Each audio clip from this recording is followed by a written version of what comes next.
The Hexblade Warlock is back, and it's differenter than ever. A new Unearthed Arcana for the 2024 rules has just dropped, literally like half an hour ago at the time of writing. This UA contains the Horror Subclasses, which has 8 newer revised subclasses, including the College of Spirits Bard, Grave Domain Cleric, Phantom Rogue, Shadow Sorcerer, Hexblade Warlock, Undead Warlock, Reanimator Artificer, and the Hollow Warden Ranger. I don't plan to make a video for every one of these, only a few, so feel free to let me know in the comments which you'd like to hear some more thoughts on. We're going to begin by looking at the Hexblade Warlock, since that was such a prevalent and dominant subclass that the term Hexblade Dip was nearly unavoidable in any discussion of the class, or multiclassing in general. So let's see what's changed with the 2024 version of the Hexblade Warlock. Also, quickly, just want to apologize if I sound a little bit out of breath. I just had surgery a week ago and I'm still recovering, so it's all coming along, but I'm doing great, thanks. The most obvious change that stands out immediately isn't really a function of the subclass itself, but rather the new 2024 rules in general. With the new Player's Handbook, every class now gets their subclass at 3rd level. Previously, Warlocks obtained their subclass straight away at 1st level, which was a massive part of what made the Hexblade Dip so popular and even possible. The investment to obtain some incredibly powerful features was just so low that it felt like the quote-unquote obvious or correct thing to do. Well, now you've got to wait 2 extra levels to be able to take advantage of anything the Hexblade has to offer. First up at level 3, we get the Hexblade Spells feature. It should be noted that this, while consistent with other 2024 Warlock subclasses, is notably different from Warlocks in 2014, which had an expanded spell list. This is no longer just increasing the amount of spells that you have to select from. Your Hexblade Spells feature now actually provides you with a subset of spells that you always have prepared once you reach certain levels in the Warlock class. At level 3, we get Arcane Vigor, Hex, Magic Weapon, Shield, and Wrathful Smite. At level 5, we get Conjure Barrage and Dispel Magic. At level 7, we get Freedom of Movement and Staggering Smite. And at level 9, we get Animate Objects and Steel Wind Strike. This is a pretty solid list of spells, especially when we consider that we always have them prepared now. Magic Weapon has seen a massive buff, and Arcane Vigor is just a nice option to allow for some healing in the moment. From a design perspective, what stands out to me here is that again, we're seeing more dips into what they kind of refer to as protected classes spell lists. Throughout the 2024 UA process, we heard time and again about how they wanted to make sure that the spell lists of classes like Paladin and Ranger felt specific and unique to them, but here we're seeing multiple Paladin-only smite spells being given away, as well as Ranger's Conjure Barrage. I know it's not the first time that this has happened, but it's just an oddity that I felt was worth pointing out. Moving on to our next feature, we have Hexblade Manifest. That's right, Hexblade's Curse, the feature largely responsible for the original Hexblade Dip, is gone, at least at this stage, and has been completely reworked and fundamentally changed. In a lot of ways, it kinda resembles Battlemaster maneuvers. So Hexblade Manifest now has 2 sub-features. Hexblade's Curse, look, I lied, what do you want from me? No, it's actually totally different. And then you also get Hexblade's Maneuvers. Hexblade's Curse used to allow you to use your bonus action to curse a target within 30 feet of you. While that target was cursed, you got a bonus to your damage rolls against them equal to your proficiency bonus. Attack rolls that were a 19 or 20 against them counted as a critical hit, and if the target died while it was cursed, you would gain hit points equal to your Warlock level plus your Charisma modifier to a minimum of 1 hit point. Now though, and get ready for this, you can cast Hex an amount of times equal to your Charisma modifier without expending a spell slot. Okay.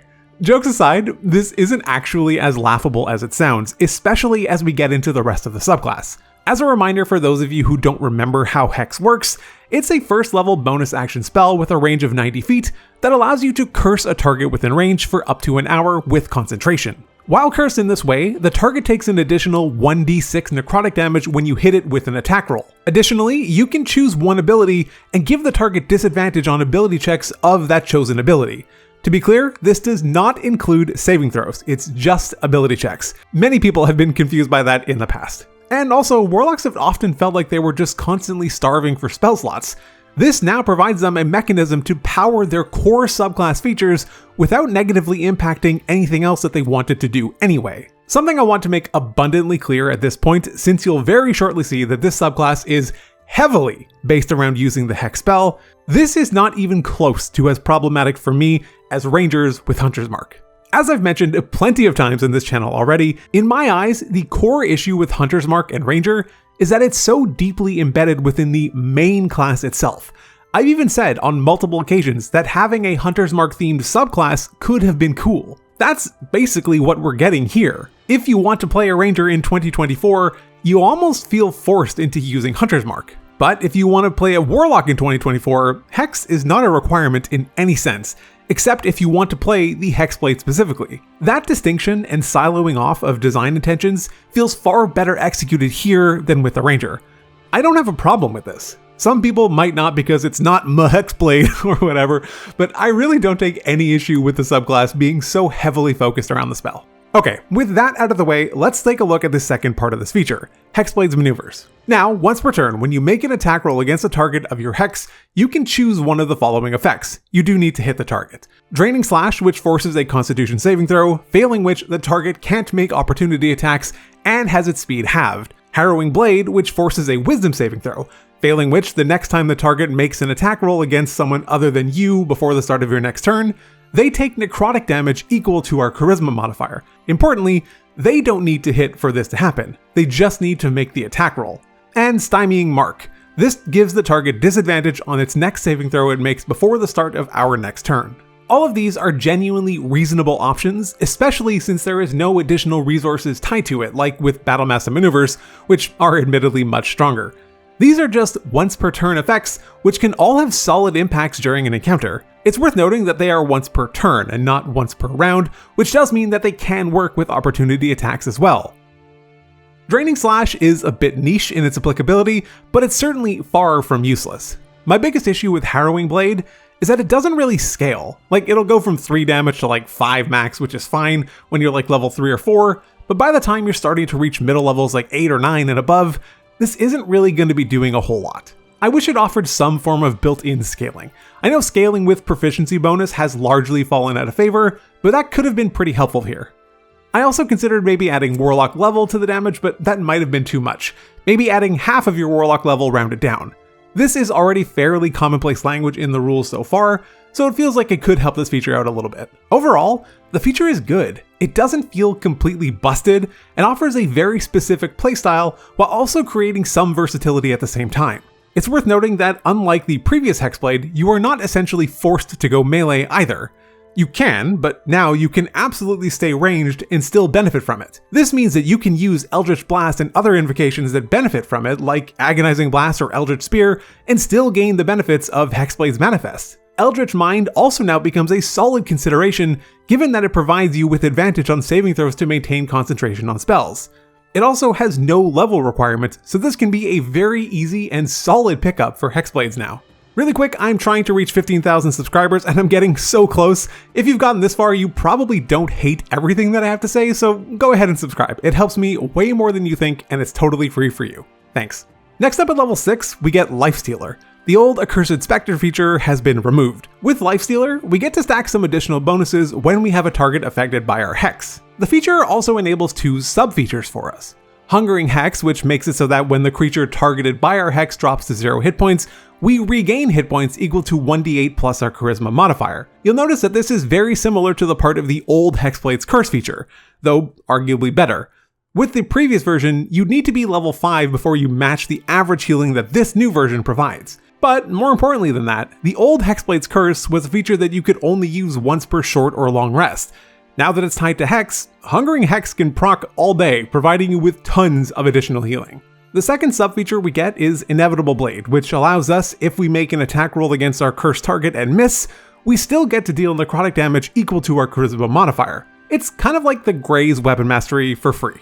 Sure, it's not a lot, probably like 4 at this point, but hey, it's better than literally nothing. I like this feature a lot. I think it provides some good staying power in the form of healing, but also the opportunity to continue to damage your foes, even if you miss with the attack. Also, this will net you an insane amount of hit points if you do go Pact of the Blade and pick up Life Drinker. This can make a melee variant of Hexblade feel a little bit more viable. What's cool about Lifestealer is that it also is just layering on top of everything else that you had before. It's not forcing you to choose it. It's just continuing to empower your Hexblade's Manifest and making your Hex spells feel even better and better. Next up at level 10 is Armor of Hexes, which has been reworked from 2014.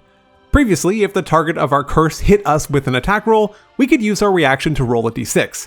On a 4, 5, or 6, the attack would miss regardless of the roll. This essentially meant that you ended up with a 50-50 shot at not ending up being hit, and you were also able to dodge crits with this. The new version is considerably more consistent, but you do lose the ability to dodge critical hits. The old version was able to be used an unlimited amount of times per day, but obviously only once per round since it required the use of your reaction. Now, with the new version, when the target of our curse hits us, we can use our reaction to reduce the damage by 2d8 plus our charisma modifier, and we can do this a number of times per day equal to our charisma modifier. So, whereas before half the time the feature did nothing and the other half it stopped everything, now you're kind of just splitting the difference. It always does something, but potentially not as much as before.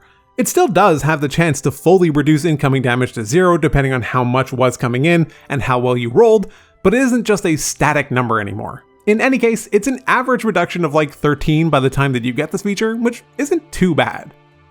And finally, at level 14, we have Masterful Hex. This is yet another feature which gives us some more sub-features, 3 this time, and even trickles back in another old Hexblade's curse feature. A cursed critical makes it so that any attack roll against our cursed target is a crit on a 19 or a 20. Infectious Hex allows us, when we use one of our Hexblade maneuvers, to target an additional creature within 30 feet of the original target. The additional target takes 1d6 necrotic damage. And finally, we get Resilient Hex, which prevents damage from breaking concentration on Hex. This feels like a generally solid and reliable capstone. The bonus damage from Infectious Hex does feel low, especially for this level, so I would like to see this bumped up.